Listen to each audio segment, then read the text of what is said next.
किसान भाइयों और बहनों, मैं हूँ रितिका और मैं ओपी राठौर। हम दोनों की ओर से सभी श्रोताओं का स्वागत, अभिनंदन और सादर नमस्कार। हम एक बार फिर हाजिर हैं आपके मनपसंद और उपयोगी कार्यक्रम के साथ, जिसका नाम है आधुनिक कृषि चौपाल, विज्ञान से किसान तक।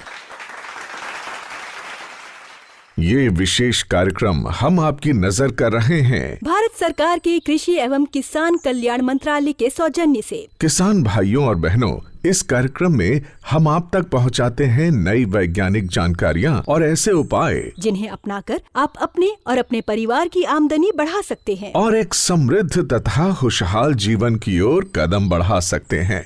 ऐसी उपयोगी जानकारियों और काम की बातों का खजाना लेकर हमारे साथ जुड़ रहे हैं अनुभवी कृषि वैज्ञानिक, और इनसे अपनी जिज्ञासाओं, अपने सवालों का समाधान जानने के लिए हमारे साथ प्रगतिशील किसान भी हैं। श्रोताओं, आज की आधुनिक कृषि चौपाल में हम मुख्य रूप से बात करेंगे मखाना की। मखाना यानी बिहार की एक ऐसी प्रमुख फसल जिसमें किसानों की आमदनी बढ़ाने की भरपूर संभावनाएं मौजूद हैं। श्रोताओं, जैसा कि आप सभी जानते हैं कि मखाना एक जलीय फसल है। इसे तालाबों, पोखरों आदि में उगाया जाता है। इसके कटीले बीजों की प्रोसेसिंग यानी प्रसंस्करण से तैयार होता है मखाना यानी लावा, जिसे हम सब बड़े चाव से खाते हैं। पोषण में भरपूर होने के कारण इसे आजकल सुपर फूड भी कहा जाता है। इसलिए घरेलू और वैश्विक बाजारों में मखाना की मांग लगातार बढ़ती जा रही है। इस अवसर का आर्थिक लाभ किसानों तक पहुंचाने के लिए भारत सरकार ने बिहार में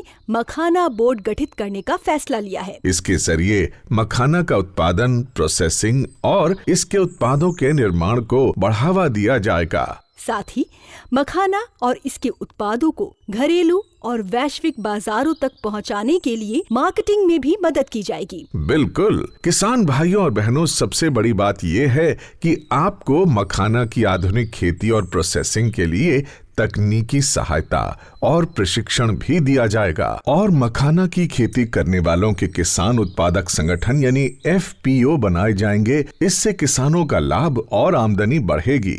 आपको ये भी बता दें कि बिहार के दरभंगा में भारतीय कृषि अनुसंधान परिषद यानी ICAR का राष्ट्रीय मखाना अनुसंधान केंद्र कार्य कर रहा है, जहां मखाना की खेती से जुड़े लगभग सभी पहलुओं पर वैज्ञानिक अनुसंधान किया जाता है और उसके उपयोगी नतीजे किसानों तक पहुंचाए भी जाते हैं। किसान भाइयों और बहनों, हमारी आज की कृषि चौपाल में हमारे साथ जुड़ रहे हैं इसी राष्ट्रीय मखाना अनुसंधान केंद्र के अनेक वैज्ञानिक, जो हमें मखाना की खेती से जुड़े अनेक तकनीकी पहलुओं पर उपयोगी जानकारी देंगे। तो सबसे पहले बात करते हैं इसी केंद्र के वरिष्ठ वैज्ञानिक डॉक्टर मनोज कुमार से। डॉक्टर साहब, बिहार में ऐसा क्या खास है जिससे यहाँ मखाना की खेती खूब फलती फूलती है? मखाने का जितना भी उत्पादन होता है हमारे यहाँ, उसका करीब 85% उत्पादन बिहार में ही होता है और खासकर मिथिला के क्षेत्र में होता है। यहाँ की एक कहावत बहुत ही प्रचलित है कि पग पग पोखर माछ मखान, ये है मिथिला की पहचान। तो मखाना हमारे मिथिला की पहचान रही है और आज बड़े हर्ष का ये विषय है कि मिथिला के मखाना ने मिथिला क्षेत्र को पुनः विश्व के मानचित्र पर स्थापित कर दिया है। निश्चित तौर पर हमारी मिट्टी, यहाँ का जलवायु, इसमें वो सारे गुण हैं, उतनी अनुकूलता है जिसने मखाना की खेती को प्रोत्साहित किया है। हमारे यहाँ तालाबों की संख्या काफी ज्यादा है। परंपरागत तौर पर मखाने की खेती तालाबों में होती आ रही है। इसके अलावा आप देखें तो पानी की जो आनुपातिक उपलब्धता अन्य प्रांतों की तुलना में हमारे उत्तर बिहार के क्षेत्र में और मिथिला क्षेत्र में ज्यादा है। और इन सब चीजों के अलावा जो सबसे महत्वपूर्ण चीज है जो यहाँ सहायक है मखाना की खेती के लिए, वो है मिथिला के किसानों के पास, यहाँ के श्रमिकों के पास मखाना के उत्पादन और प्रसंस्करण के लिए जरूरी जो कौशल है, ये उनके पास है। डॉक्टर साहब, हमारे साथ एक किसान भाई हैं राम प्रसाद जी। इनका एक सवाल है आपसे। मखाना उत्पादन बढ़ोतरी में क्या नई तकनीकी बदलाव किए गए हैं जिससे हम लोगों को ज्यादा से ज्यादा मुनाफा हो सके? पहला जो सबसे महत्वपूर्ण तकनीक है जो विकसित की गई है हमारे राष्ट्रीय मखाना अनुसंधान केंद्र के द्वारा, वो है स्वर्ण वैदेही वैरायटी का विकसित होना। स्वर्ण वैदेही एक उच्च उत्पादन क्षमता वाली किस्म है जिसमें 28 से 30 क्विंटल प्रति हेक्टेयर उत्पादन की क्षमता है। परंपरागत तौर पर जब हम तालाब में मखाने की खेती करते थे तो हमारी जो उत्पादकता होती थी 14 से 16 क्विंटल प्रति हेक्टेयर होती थी, लेकिन हमारी जो किस्म है स्वर्ण वैदेही, अगर इसकी खेती आप करते हैं तो 28 से 30 क्विंटल प्रति हेक्टेयर तक आप उत्पादकता प्राप्त कर सकते हैं। इसके अलावा जो दूसरे बदलाव हुए हैं वो कि परंपरागत तौर पर जहां तालाबों में खेती होती आ रही थी, अब खेत पद्धति से इसकी खेती संभव हो पाई है। कम पानी में, 1 फीट पानी में, 1.5 फीट पानी में अब आप मखाने की खेती बहुत ही सुगमता पूर्वक कर सकते हैं। इसके अलावा आप देखें तो पौध संरक्षण की नई तकनीक, भूमि एवं जल संरक्षण की तकनीक, इसके अलावा पोषक तत्वों के प्रबंधन की तकनीक विकसित की गई है और इन सब चीजों के अलावा भारी संख्या में हमने किसानों को तकनीकी प्रशिक्षण भी दिया है। आप देखें तो पिछले 5 साल में 3000 से ज्यादा किसानों को हमने प्रशिक्षित किया है मखाना की खेती के लिए, मखाना के प्रसंस्करण के लिए और बाकी जो जरूरी तकनीकी सहयोग है वो हमने उनको प्रदान किया है। इन सबों के मद्देनजर हाल के समय में मखाना की खेती का तेजी से विस्तार हुआ है और साथ ही साथ आप जैसे जो अन्य किसान हैं मखाने की खेती में संलग्न हैं, उनकी आमदनी में भी आशातीत बढ़ोतरी हुई है। हमारे साथ हैं एक किसान, इनका भी एक सवाल है। सर, मेरा सवाल है कि मखाना उत्पादन बढ़ाने के लिए किन उन्नत किस्मों को चुन सकते हैं? इस अहम सवाल का जवाब लेते हैं डॉक्टर BR जेना जी से, जो राष्ट्रीय मखाना अनुसंधान केंद्र के वरिष्ठ वैज्ञानिक हैं। जी जो मखाना का पहले वैरायटी है वो हमारे research centre, national research centre for makhana से 2006 में निकाला गया है। वो वैरायटी अच्छा वैरायटी है।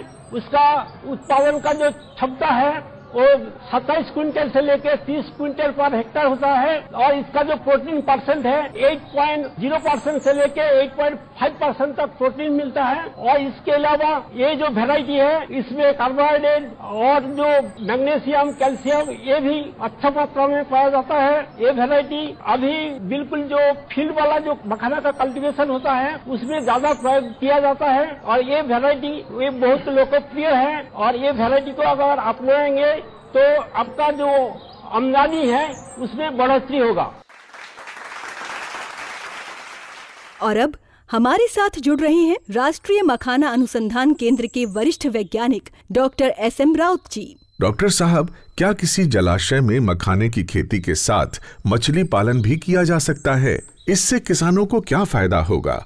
लगभग बिहार में 8 लाख हेक्टेयर इतना एरिया वाटर लॉक कंडीशन में है और अभी तक हम लोगों ने 1 लाख हमारा कल्टीवेशन एरिया भी हम लोगों ने अचीव नहीं किया है। तो हमारे पास एकदम ह्यूज पोटेंशियल है कि हम उसमें मखाना भी कल्टीवेशन कर सकते हैं, मछली पालन भी कर सकते हैं और दोनों का भी समेकित खेती भी कर सकते हैं। इंटीग्रेटेड एक्वाकल्चर सिस्टम में देखा जाए तो गहराई के अनुसार हम मछली पालन कर सकते हैं और मछलियों का भी चयन कर सकते हैं, जैसे कि खेती पद्धति हो गई, तालाब पद्धति हो गई। बहुत सारे किसान जो है वो चोर में करते हैं, मौन में करते हैं, जिसकी गहराई लगभग 1 मीटर से लेकर 1.5 मीटर तक है। कुछ मछलियों की वैरायटी है कार्प कल्चर, जैसे रोहू हो गया, कटला हो गया, मिर्गल हो गया। इन वैरायटी का हम यूज कर सकते हैं मखाना के साथ। और कम जो गहराई वाली खेती पद्धति है मखाना की, वहाँ हम सिंगी है, मागुर है, ये वाली मछलियाँ हम ले सकते हैं।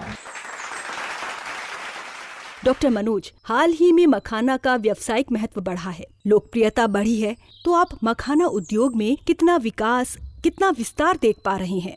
मखाने में पाई जाने वाली पौष्टिकता, इसमें पाए जाने वाले औषधीय गुण, इन सबों के प्रति पूरी दुनिया में जैसे जैसे जागरूकता बढ़ रही है वैसे वैसे मखाना की मांग बहुत तेजी से वैश्विक स्तर पर बढ़ी है और साथ ही मखाने की कीमत भी बढ़ी है। तो मखाने की बढ़ती मांग वैश्विक स्तर पर और इसकी बढ़ती कीमत, इसने हमारे किसानों के लिए एक बहुत ही सुनहरा मौका प्रदान किया है। अभी आप देखें तो पिछले 5 साल में मखाने की खेती का विस्तार 15,000 हेक्टेयर या 13,000 हेक्टेयर में जहां मखाने की खेती होती थी, आज 35,000 हेक्टेयर से ज्यादा में मखाने की खेती हो रही है। किसानों की आमदनी आज से 5 साल पहले तक जहां मखाना की खेती से प्रति हेक्टेयर हम 45,000 या 50,000 की बात करते थे, आज मखाने की औसत खेती से भी किसानों की आमदनी 4 लाख से 5 लाख रुपए प्रति हेक्टेयर तक बहुत सुगमता से किसान प्राप्त कर पाते हैं। इसके अलावा आप देखें तो बहुत सारे नए किसान हैं, शिक्षित युवा हैं, जो अब मखाने की खेती की तरफ आकर्षित हो रहे हैं, मखाने में आमदनी की संभावनाओं को देखते हुए। किसान भाइयों और बहनों, अब हम मखाना की खेती से थोड़ा आगे बढ़कर चलते हैं इसके मशीनीकरण और प्रोसेसिंग की ओर। हाँ, और मखाना की खेती में मशीनों के इस्तेमाल की जानकारी दे रही हैं राष्ट्रीय मखाना अनुसंधान केंद्र के निदेशक डॉक्टर नचिकेत कोतवाली वाले। पिछले 5 वर्षों में मखाना का उत्पादन का जो क्षेत्र है वो 3 गुना के आसपास बढ़ गया। ये क्यों बढ़ा? क्योंकि मशीनें थी, और ये मशीनों के द्वारा जो है श्रम कम होता है, काम बड़ी तेजी से होता है, काम बड़ी अच्छाई से होता है, और इसके साथ में जोखिमें होती है किसी काम को करने में, वो सारी जोखिमें कम हो जाती। अब जैसे मखाना से संबंधित यदि हम बात करें तो जो खेत है, खेत को तैयार करना, या तालाब है, तालाब में से गाद निकालना, या फिर मेड़ बनाना, इस तरह के बहुत सारे ऐसे कार्य है जिसमें बहुत ज्यादा लेबर की आवश्यकता होती है। लेकिन ये लेबर अब धीरे धीरे कम होते जा रहा है। अभी स्थिति ये है कि आने वाले कुछ समय में हमारे पास में उत्पादन करने वाले कम रहेंगे और खाने वाले ज्यादा रहेंगे। तो इसका मतलब ये है कि हमें यंत्रों के बगैर हमारा काम नहीं होगा। हमारे माननीय प्रधानमंत्री जी ने जो एक सपना देखा है 2047 तक हमारा देश विकसित भारत होगा, तो उस सपने में एक ध्येय भी है कि हमारी कृषि में 75% मशीनीकरण हो जाएगा। और इसके लिए मशीनों की आवश्यकता, नए नए मशीन को इजाद करना और उनको किसानों तक पहुंचाना, इसके लिए भारतीय कृषि अनुसंधान परिषद और साथ में कृषि एवं किसान कल्याण मंत्रालय, हम लोग मिलकर इसके लिए काम कर रहे हैं। डॉक्टर नचिकेत जी, हमारे किसान भाई महेश मिश्रा जी आपसे कुछ सवाल पूछना चाहते हैं। मखाना निकालने के बाद लावा बनाने के लिए कौन कौन सी विभिन्न प्रक्रिया की जाती है, और दूसरा क्वेश्चन है कि मशीन को उपयोग करके मखाना लावा बनाने से क्या फायदा होते हैं? मखाना अनुसंधान संस्थान 2023 से पुनर्जागृत हुआ है, तो हमारा इसमें मुख्य कार्य यही है कि हम मखाना की प्रोसेसिंग से संबंधित यंत्रों को लेके आए। जैसा आपको पता होगा, जो परंपरागत खेती होती है उस खेती में और जो प्रोसेसिंग होती है उस प्रोसेसिंग में बहुत ज्यादा श्रम लगता है। अलग अलग कड़ाही और साथ में बहुत सारे औजारों का उपयोग करके धूल और धुएं में बैठकर किसान ये काम करते हैं, और जिसमें मखाना की जो गुणवत्ता है वो भी शायद निश्चित नहीं हो पाती है। तो जब आप मशीनों का उपयोग करते हैं तो मशीनों का उपयोग कहाँ कहाँ कर सकते हैं? मशीनों का उपयोग आप कर सकते हैं मखाने की धुलाई में, सुखाने में, उसके बाद ग्रेडिंग में, ग्रेडिंग करने के बाद में उसकी जो प्राथमिक रोस्टिंग की जाती है, प्राइमरी रोस्टिंग करते हैं उसमें, उसके बाद रोस्टिंग और पॉपिंग करते हैं जिसमें मखाना फोड़ के लावा बनाया जाता है उसमें, फिर जो लावा बन गया उस लावा को जो ग्रेडिंग की जाती है इसमें, और पैकिंग में। तो ये सारे कार्यों के लिए हमारे पास में मशीनें उपलब्ध हैं, और 2023 से जब से ये राष्ट्रीय मखाना अनुसंधान संस्थान फिर से कार्यशील हुआ है, तो तब से हम लोगों ने यहाँ पर एक पूरा प्रोटोटाइप प्लांट है जिसमें ये सारे यंत्र लगे हुए हैं। एक जैसा लावा आएगा, पूरा गोल आएगा, कोई चपटा नहीं आएगा, और साथ ही साथ में पूरी तरह से हाइजीनिक कंडीशन यानी कि स्वच्छता के साथ बनाया हुआ लावा है। तो जो एक्सपोर्ट करना चाहते हैं जो लोग, उनके लिए भी ये बहुत आवश्यक हो जाएगा कि पूरा मशीनीकरण करें जिससे कि कंटामिनेशन किसी तरह का ना हो। किसान भाइयों और बहनों, जैसा आप जानते हैं, मखाना की खेती में तालाब की तैयारी बहुत महत्वपूर्ण है। इसमें मेहनत भी बहुत लगती है। तो क्या इसके लिए भी मशीनें मौजूद हैं? ये काम की बात बता रहे हैं राष्ट्रीय मखाना अनुसंधान केंद्र के वैज्ञानिक डॉक्टर सूर्यकांत कराटे। सबसे पहले बात किया जाए तो खेत की तैयारी करनी है तो मिट्टी की अच्छी तरह से तैयारी करनी पड़ेगी। इसके लिए हम प्राथमिक जुताई, द्वितीयक जुताई, पडलिंग यानी कि कीचड़ में गीली जुताई कर सकते हैं। प्राथमिक जुताई में हम ट्रैक्टर के साथ कुछ हल है जैसे कि यम्बी प्लाव है, डिस्क प्लाव है, उसका उपयोग करके मिट्टी को अच्छी तरह से तैयार कर सकते हैं। उसके बाद द्वितीयक जुताई हम कर सकते हैं। इसमें कुछ साधनों जैसे कि डिस्क हैरो है और कल्टीवेटर है, उसका उपयोग ट्रैक्टर के साथ करके हम मिट्टी को अधिक भुरभुरा बना सकते हैं। इसके साथ हम मिट्टी की खरपतवार का भी नियंत्रण कर सकते हैं। उसके बाद मखाना के पौधों को लगाने के लिए और अच्छा और उपयुक्त बेड बनाने के लिए हम गीली जुताई यानी कि पडलिंग करते हैं। उसकी वजह से पौधों का जो वृद्धि होता है, विकास होता है, बहुत अच्छे तरीके से होता है। यदि छोटे तालाब है, छोटे छोटे खेत है, तो हम ट्रैक्टर की जगह पे पावर टिलर का भी उपयोग कर सकते हैं। यदि हमें तालाब बनाना है, खेत से मिट्टी की खुदाई करना है, तो आज बहुत सारी अर्थ मूविंग मशीन है जिसका हम उपयोग करके ये सारे काम आसान तरीके से कर सकते हैं। डॉक्टर साहब, इसी के साथ मखाना में जल प्रबंध के उपायों के बारे में भी बता दीजिए। अभी मखाना खेती के लिए जल की आपूर्ति करना बहुत ही जरूरी बात है। उसमें हम सेंट्रीफ्यूगल पंप का भी उपयोग कर सकते हैं, सबमर्सिबल पंप का भी उपयोग कर सकते हैं। यदि हमें पानी को उठाना है और वो तालाबों से और नहरों से उठाना है तो हम सेंट्रीफ्यूगल पंप का उपयोग कर सकते हैं। यदि हमें बोरवेल और ट्यूबवेल से पानी उठाना है तो हम सबमर्सिबल पंप का उपयोग कर सकते हैं। इसमें भी सिंगल स्टेज और मल्टी स्टेज पंप आते हैं, इसको हम अपने जरूरत के हिसाब से सिलेक्ट कर सकते हैं। आजकल नए तरीके से सौर ऊर्जा पंप भी आए हैं, जैसे कि हमारे भारत सरकार ने प्रधानमंत्री कुसुम योजना शुरू की है, उसके तहत किसानों को सौर पंप के इंस्टॉल करने के लिए मदद की जाती है। तो सौर पंप का भी उपयोग हम पानी को उठाने के लिए कर सकते हैं। तो मखाना की फसल के लिए बताया जाए तो इसके लिए स्वच्छ और मीठा जल चाहिए, यानी कि उसका पीएच और इलेक्ट्रिकल कंडक्टिविटी देखी जाए तो इसका पीएच लगभग न्यूट्रलिटी के आसपास मीन्स 6.5 से लेके 8 तक होना चाहिए। वही इलेक्ट्रिकल कंडक्टिविटी 0.5 डिजी साइमन पर मीटर के कम होनी चाहिए। उसको जांचने के लिए हम जो आजकल अवेलेबल है पीएच मीटर और इलेक्ट्रिकल कंडक्टिविटी मीटर, उसका इस्तेमाल कर सकते हैं। श्रोताओं, अन्य फसलों की तरह मखाना की फसलों को भी कीड़ों से नुकसान पहुंच सकता है। चूहे भी इसे नुकसान पहुंचाते हैं। तो इस नुकसान से कैसे बचा जाए, क्या उपाय किए जाएं?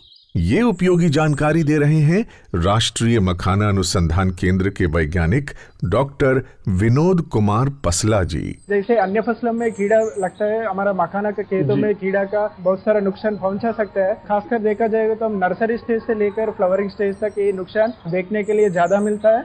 जैसे कुछ कीड़ा है, जैसे उसका बुरा असर पड़ता है हमारा उपज में और उसका मखाना गुणवत्ता में। जैसे लाही, उसको माहू भी बोलते हैं। इसको जो नर्सरी स्टेज में दिसंबर से लेकर मार्च तक ये उसका प्रकोप मिलता है। इसका वजह से ये पत्ता में रस चूसने वाला है। ये रस चूसने की वजह से पत्तियाँ पीला पड़ जाती है, सड़ जाती है, और इसका जो मेन ये नर्सरी स्टेज में देखने के लिए मिलता है। इसके अलावा सिंगारा भ्रूण करके एक कीड़ा है, वे भी पत्ते पर खा के उसको पूरा जो भी क्लोरोफिल है जो फोटोसिंथेसिस करके हमको मखाना बनाता है वो कम हो जाता है। उसकी वजह से हमारा उपज में बुरा असर पड़ता है। उसके अलावा जड़ बेधक करके एक कीट आता है, वो पूरा जड़ का हमला करके उसको खाता है। इसके वजह से हमारा पौधा ये पोषक तत्व और पानी का नहीं ले पाता है, उसके बाद उसका मौत भी हो सकता है। किसान भाइयों और बहनों, अब हम थोड़ा आगे बढ़ते हैं और देखते हैं मखाना को एक उद्यम या एंटरप्राइज के रूप में। डॉक्टर विनोद जी हमारे एक मखाना उद्यमी अमरजीत साहनी जी आपसे पैकेजिंग के बारे में एक सवाल पूछना चाहते हैं। मखाना पॉप के लंबे समय तक भंडारण के लिए किस प्रकार की पैकेजिंग अच्छा रहेगा? जो पैकेजिंग मटेरियल जैसे होना चाहिए, जैसे मल्टी लेयर लैमिनेटेड पाउच। इसमें क्या होता है, डिफरेंट लेयर्स ऑफ पाउच होता है। ऊपर का हिस्सा पॉलीथिलीन का बना होता है, अंदर का एल्यूमिनियम फॉइल जैसे होता है, जिसका वजह से वो नमी नियंत्रित होता है और उसका कीड़ा की अटैक भी रोक सकता है। इसके वजह से हम लंबे समय तक स्टोर कर सकते हैं। इसके अलावा एक वैक्यूम सील है। वैक्यूम सील मतलब उसका पैकेट के अंदर से पूरा हवा निकल के हम मखाना स्टोर करते तो हम लंबा समय तक स्टोर कर सकते हैं। इसके अलावा जो एडिशनल प्रोटेक्शन के लिए सिलिका जेल पैकेट और ऑक्सीजन अब्जॉर्बेंट जो प्राणवायु है वो पैकेट में डालेगा तो उसका पूरा प्राणवायु ऑब्जर्व कर लेगा। जब कीड़ा को प्राणवायु न मिलेगा वो उधर ही मर जाएगा, क्योंकि उसका लंबे समय तक हम भंडारण कर सकते हैं। श्रोताओं, आपने सुना होगा कि मखाना के मूल्यवर्धन या वैल्यू एडिशन में इसकी बाजार कीमत बढ़ जाती है, उद्यमियों का लाभ भी बढ़ जाता है। तो क्या है ये वैल्यू एडिशन? इस सवाल का जवाब दे रहे हैं राष्ट्रीय मखाना अनुसंधान केंद्र के प्रधान वैज्ञानिक डॉक्टर राजेश कुमार। अगर हम केवल मखाना को पॉलिश कर देते हैं और सफेद रंग का ज्यादा दिखने लगता है तो उसकी वैल्यू 10% के करीब बढ़ जाती है और इतना ज्यादा पैसा मिलता है। फिर दूसरा आता है उसको अलग अलग साइजेस में ग्रेड करने का, जैसे कि हमें पता है 4 सूता प्लस, 5 सूता प्लस, 6 सूता प्लस। चूंकि गुणवत्ता में कोई फर्क नहीं आता लेकिन देखने में अच्छा लगता है, तो इसलिए जो कस्टमर पे कर सकता है वो उसका ज्यादा पैसा देने को तैयार हो। तो केवल ग्रेडिंग करने से ही हम एक्सपोर्ट मार्केट में इसकी कीमत तकरीबन 2200-2300 रुपया किलो। तीसरा एस्पेक्ट आता है, अगर हम प्रोडक्ट के रूप में ले आए, के साथ और सारे मसाले मिलाए जाए, थोड़ा सा तेल मिलाया जाए, उसको पैक किया जाए और कंज्यूमर तक पहुंचते हैं, तो ये एक नए तरह का वैरायटी होती है, नया तरह का प्रोडक्ट है, मार्केट में अवेलेबल है। हमारा संस्थान ICAR के कई संस्थान इस पर काम भी कर रहे हैं और अलग अलग ट्रेनिंग ऑप्शन भी देते हैं। अब हमारे साथ जुड़ रहे हैं राष्ट्रीय मखाना अनुसंधान केंद्र के प्रधान वैज्ञानिक डॉक्टर राहुल कुमार राउत। डॉक्टर साहब, पोषण के नजरिए से मखाना में ऐसी क्या खूबियां हैं जो इसे सुपर फूड बनाती हैं? पहला है इसमें कि प्रोटीन की मात्रा इसमें अच्छी होती है। जैसे मखाना में, लावा में लगभग 9.7% प्रोटीन होती है, तो इससे हमारा जो डेली प्रोटीन इनटेक है वो पूरा किया जा सकता है। इसके साथ इसमें और एक मानक होता है जिसको हम बोलते हैं ग्लाइसेमिक इंडेक्स। ये जिस प्रोडक्ट में जितना कम होता है तो हम डायबिटिक पेशेंट को इसका सजेस्ट कर सकते हैं। तो मखाना एक डायबिटिक पेशेंट के लिए एक अच्छा डाइट के हिसाब से इस्तेमाल किया जा सकता है। और इसमें फाइबर कंटेंट भी ज़्यादा होता है, जिससे कि कॉन्स्टिपेशन का इशू जिनको है उनके लिए हम वो फूड सजेस्ट कर सकते हैं। तो ये कुछ हेल्थ बेनिफिट्स हैं। डॉक्टर राहुल, मखाना और इसके उत्पादों का लंबे समय तक भंडारण कैसे करेंगे? क्या उपाय करने चाहिए?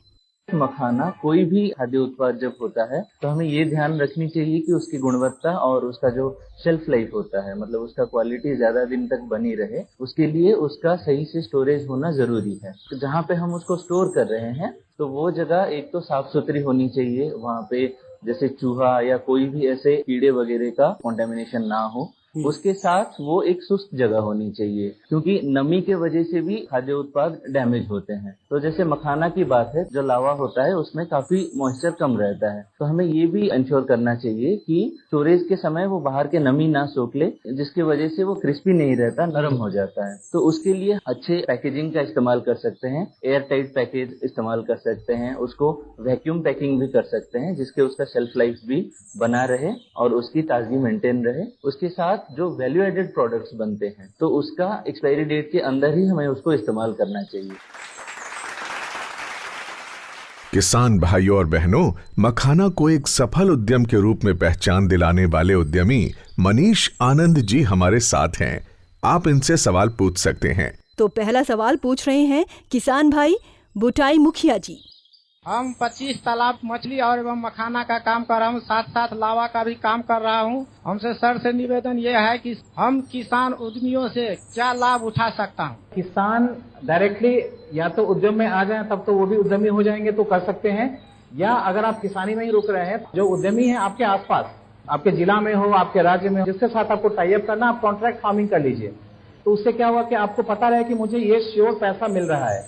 एक तो ये तरीका है। दूसरा, आप तो मखाना इससे मिलना चाहिए कि इसका विदेशों में बहुत ज्यादा भारी मांग है ऑर्गेनिक मखाना के लिए, तो आप लोग ऑर्गेनिक खेती कीजिए तो आपको ज्यादा पैसे मिलेंगे। तीसरा क्या है, उद्यमी के साथ मिलकर ट्रेसेबिलिटी रिपोर्ट होता है। अगर सपोज कोई पैकेट यूएस में बिक रहा है या बॉम्बे या दिल्ली बिक रहा है तो पता होगा बायर को, कंज्यूमर को, कि वो किस खेत से बन के आया है, उसका वैल्यू चेन क्या है। तो इससे इसका एक फायदा हो जाता है।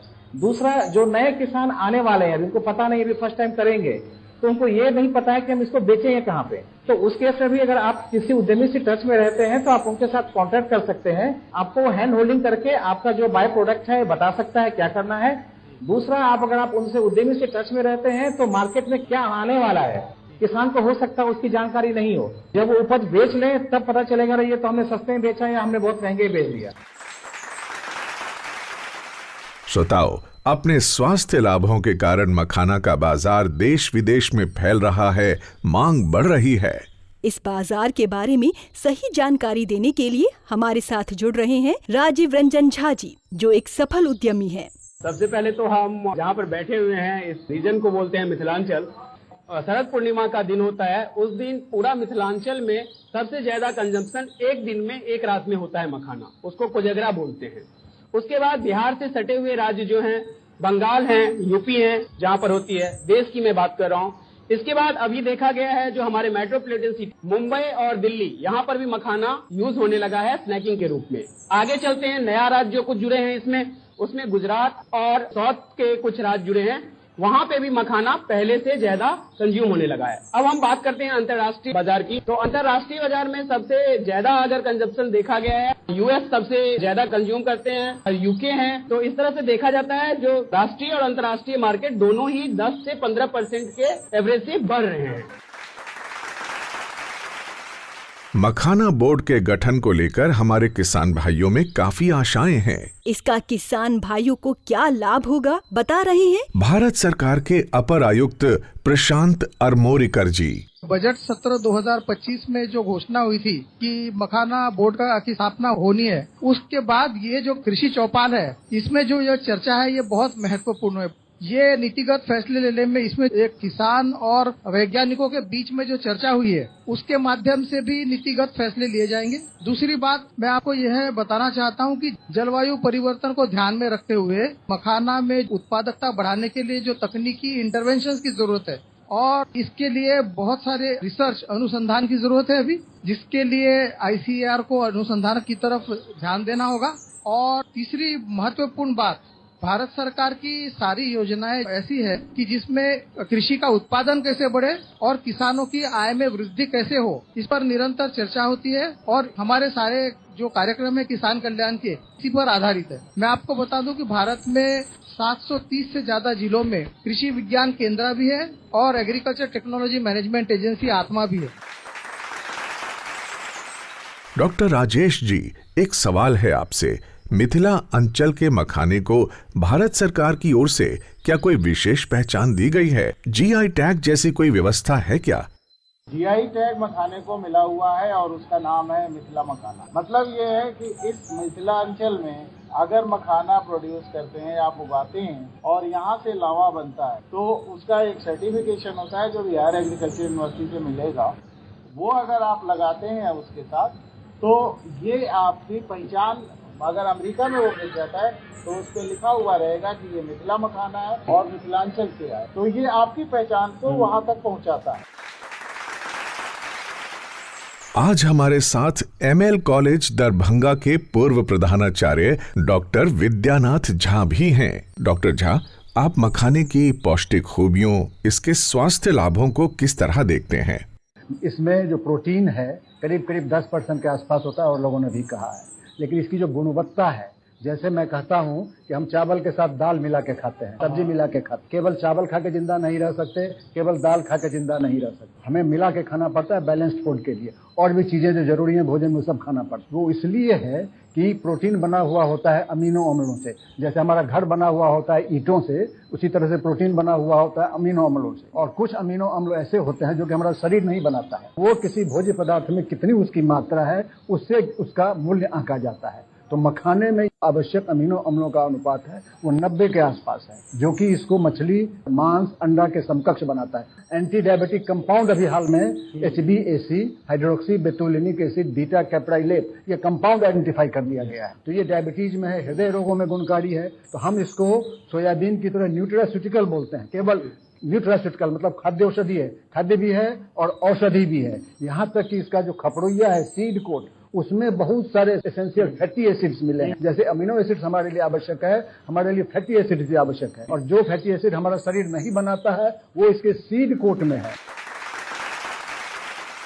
किसान भाइयों और बहनों, मखाना पर हुई इस रोचक और उपयोगी चर्चा में बात करते करते समय का पता ही नहीं चला। हाँ बिल्कुल। और अब हम आ पहुँचे हैं आधुनिक कृषि चौपाल के आखिरी पड़ाव यानी समापन की ओर। आशा करते हैं कि हमारे किसान भाई वैज्ञानिकों द्वारा दी गई उपयोगी जानकारियों का लाभ उठाएंगे, नए उपायों को अपनाएंगे और अपनी आमदनी बढ़ाकर समृद्धि की ओर अग्रसर होंगे। आधुनिक कृषि चौपाल से जुड़कर किसान भाइयों को बहुमूल्य सलाह देने के लिए हम सभी वैज्ञानिकों के प्रति आभार प्रकट करते हैं। और हम धन्यवाद देते हैं उन मखाना उद्यमियों को भी जिन्होंने किसानों को सफल उद्यमिता के गुर बताए। साथ ही आधुनिक कृषि चौपाल से जुड़ने वाले सभी किसान भाइयों बहनों और श्रोताओं के भी हम आभारी हैं। श्रोताओं, इस विशेष कार्यक्रम को और अधिक रोचक और उपयोगी बनाने के लिए हमें आपके सुझावों और मार्गदर्शन की जरूरत है। कृपया ईमेल भेजकर अपने सुझाव भेजें और ये भी बताएं कि आज का कार्यक्रम आपको कैसा लगा। हमारा ईमेल पता नोट करें, kkbongold@gmail.com। ईमेल पता एक बार फिर सुन लें, kkbongold@gmail.com। श्रोताओं, हमें आपके ईमेल्स की प्रतीक्षा रहेगी। श्रोताओं, हम जल्द ही एक बार फिर आपसे रूबरू होंगे आधुनिक कृषि चौपाल की एक नई कड़ी के साथ, उपयोगी जानकारियों के नए गुलदस्ते के साथ। तब तक के लिए हमें और हमारी टीम को दीजिए विदा। नमस्कार।